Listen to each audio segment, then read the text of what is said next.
last member of the Iraq football team that shocked the world by winning the Asian Cup in 2007, is still hungry for glory. A young Mohammed Kassid celebrates with the Asian Cup, following Iraq's historic win at the Gelora Bung Karno Stadium in Jakarta, on the 29th of July 2007.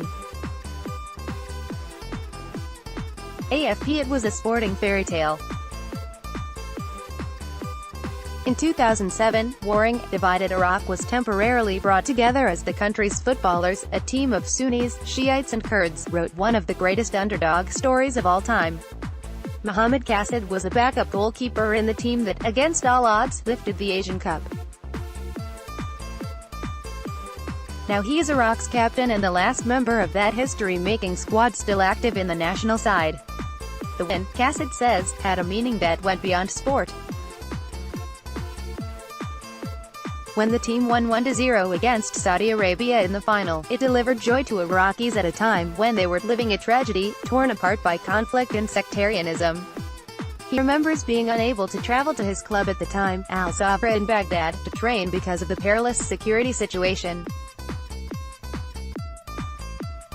A young Mohammed Kassid celebrates with the Asian Cup, following Iraq's historic win at the Gelora Bung Karno Stadium in Jakarta, on the 29th of July 2007.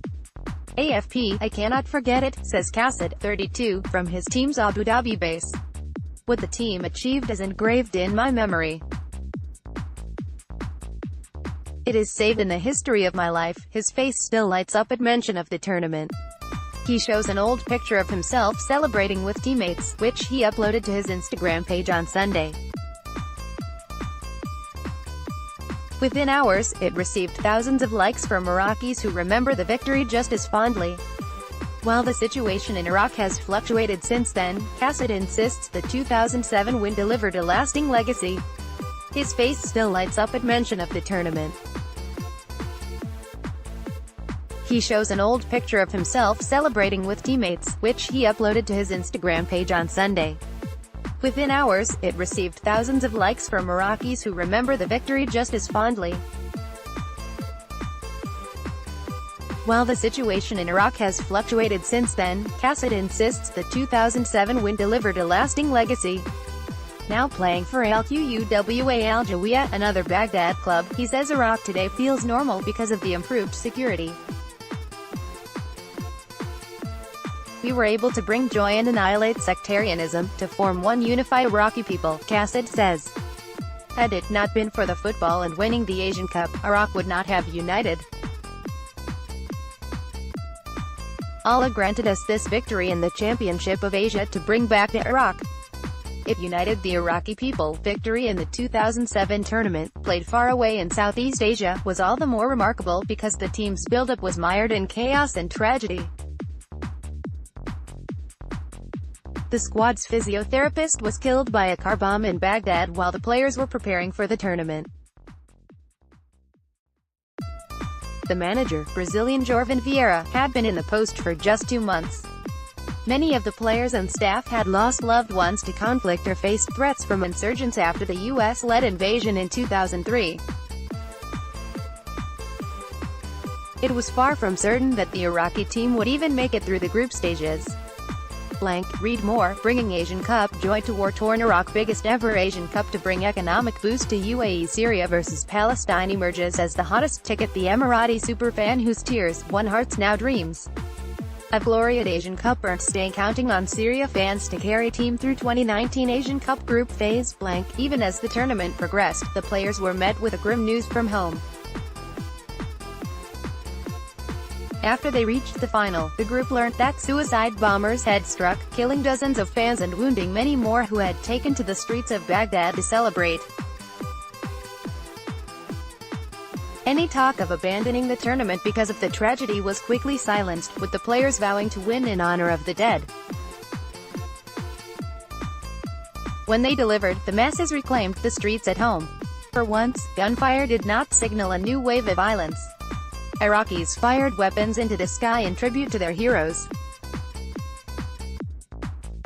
U.S. military helicopters suspended their regular patrols. Veteran goalkeeper Mohammed Kassid told The National he feels extremely happy to represent the hopes of 30 million people back home, but remembers the dark times in Iraq, when suicide bombers killed fans celebrating on the streets of Baghdad. Thankfully, the problems in the run-up to 2019 for Iraq have been of a different sort. The team has struggled for consistent form, as rumors persist that Sreko Katanik, the former UAE manager, has yet to win them over. Meanwhile, a recent investigation dug up a number of falsified documents, casting doubt on several of Iraq's most talented young players' ages. Mohammed Dawood, the top scorer at the Under-16 Championships 2 years ago, has reportedly been playing under a date of birth 3 years younger than his real age. Yet Kassid, who is undisputedly Iraq's oldest player, is not ruling out another victory. "To be honest, we did not expect to win the Asian Cup in 2007, he says. Prior to the Asian Cup Championship we played against South Korea and Uzbekistan. We lost both matches. Then we participated in the championship and we had a draw with Thailand in our first match. It was only after victory over Vietnam in the quarterfinal," he says, that the squad really came to believe they could take the trophy back to Baghdad. They will play their first match of the 2019 finals against the Vietnamese this evening. This incarnation of the Lions of Mesopotamia, as Iraq's footballers are known, will be able to draw on the experience of national heroes other than Kassid. Yunus Mahmoud, the Iraqi football legend who scored the winning goal on that famous night in Jakarta, is in contact with the players, as are other 2007 champions. All of the players, including Yunus Mahmoud, are following up with the players, Kassid says. Players such as Nishad Akram, Bassam Abbas and Mahdi Karim are still in touch with us as well, but Kassid, who has made 82 appearances for Iraq, knows that on the pitch tonight it will be him that his compatriots look to for inspiration. As a captain of Iraq, for the more than 30 million people I represent, I am a leader, he says. This is indescribable. I am extremely happy. At the same time I have a great responsibility. Updated January 7, 2019, 9:16 p.m.